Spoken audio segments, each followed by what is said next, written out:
It's Drew Deach, actual human being, here again for Giant Freakin' Robot to talk about another infamous film failure. We're looking at one of my personal favorite film failures, a movie I've given the spotlight to before on my weekly movie club podcast, Genre Vision. A sci-fi horror sequel that was dismissed by critics and quickly discarded by audiences for being unavoidably lesser than its award-winning masterpiece predecessor. Thanks in part to this sequel's reception, there has never been another movie made from its franchise. Climb into the telepod with me as I explore why The Fly 2 failed. Originating as a George Langland short story in 1957, The Fly was first adapted in 1958 into a successful feature film that is also one of my favorites that I'd happily do a video on. But in 1986, Canadian genre master David Cronenberg remade The Fly, and his version became a runaway hit, not only with audiences, but critically as well. Be afraid. Be very afraid. And it didn't take long at all for Cronenberg's The Fly to be seen as a true classic. Naturally, the producers behind The Fly wanted to capitalize on the movie's success with a sequel. Always fun to note that one of those producers was comedy icon Mel Brooks. Chris Walas, the effects artist who led the production on Cronenberg's remake, would end up in the director's chair for The Fly 2. Walas deliberately wanted the sequel to be more of an outright drive-in monster movie, as opposed to the operatic tragedy of Cronenberg's film. In some ways, this reflected the lower budget and less well-received sequels to the original 1958 film, Return of the Fly and Curse of the Fly.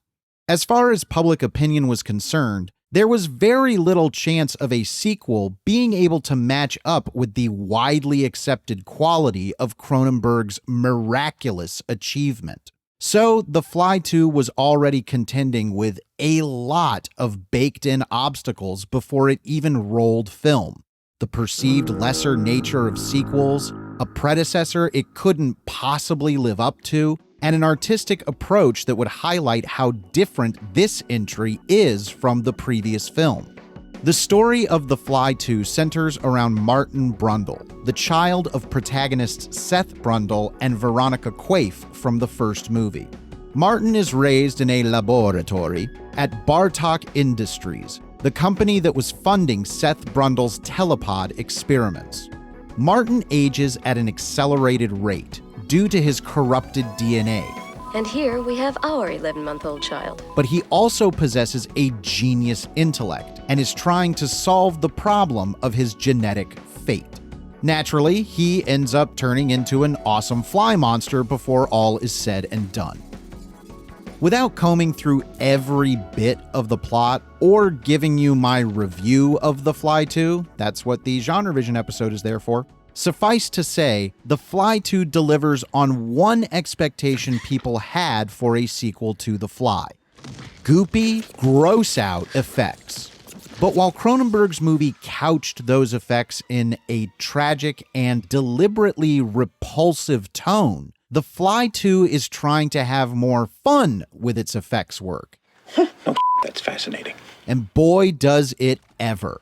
Letting loose an incredible Martin Fly puppet throughout the film's climax, giving us one of cinema's greatest head crushes, and unequivocally crafting the best face rip ever put to film. However, it's not hard to see why this more celebratory approach to the blood and beast bonanza might not have sat right with audiences at the time.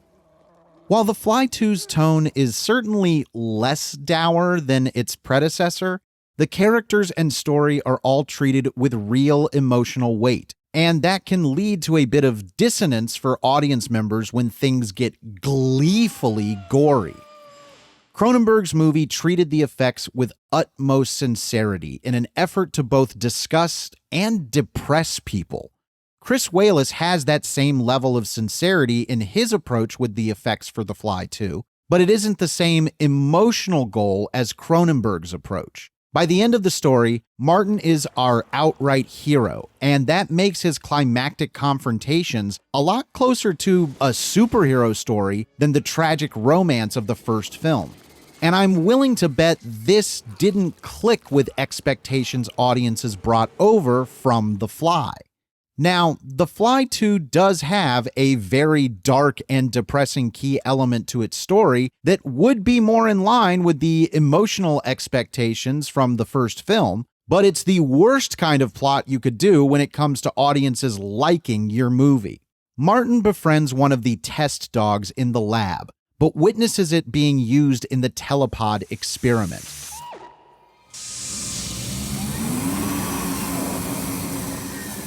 It turns into a hideous and suffering creature that Martin is told was euthanized. But that's a lie. Martin discovers his canine friend has been kept alive. This leads to Martin killing the dog on screen in a moment I would bet money on made someone leave the theater in protest. Again, you can hear what I think about all this for the movie overall at Genre Vision, but let's make it clear that dogs dying in movies is a well-known negative mark against movies for a not insignificant portion of the movie viewing populace. What are you doing? And if you kill a dog in a movie and don't handle it in a way that most people feel is quite right, it's likely going to hurt your movie in a substantial fashion. Add to The Fly 2's troubles that it was anchored with younger actors who didn't have a sizable cachet with audiences. I talked about the same issue in the Reign of Fire video, and The Fly 2 has the same burden. But unlike most movies we talk about for this series, The Fly 2 actually opened at the #1 spot at the box office. And on a reported budget of $12.5 million, it would end up taking in $20 million at the domestic box office and nearly another $19 million in international markets. A respectable, if not enormous, success. So where does the failed part come in? Well, The Fly 2 was cut to ribbons by most critics, and that general opinion about the movie has stuck. Another sequel was in development, but things fell apart on that entry in part due to the poor reception of The Fly 2, making another sequel seem too risky. And that poor reception ended up casting a cloud over any other potential continuations of the franchise in movie form. Though there was a comic book continuation from The Fly 2's story, no other film project has manifested with this property. So, The Fly 2 effectively killed any other Fly movies until further notice. I'm not saying there needs to be any more Fly movies, but in the age of IP freely, seeing a film franchise actually get chopped off after a single sequel feels pretty rare and should add a layer of reflection on The Fly 2. It just goes to show that money isn't the yardstick to measure pop culture success by. Even though I will always love Martin Fly, he'll likely remain a bit of a bastard in the eyes of most folks because he's just not as good as his dad. I had no love for the man. He bugged me. Want to keep the channel alive and even get involved behind the scenes? Join the channel as a member and you'll become a credited producer with exclusive access to the GFR team. Like the video, tell us your thoughts in the comments, and make sure to subscribe to the channel to learn about more film failures here on Giant Freakin' Robot.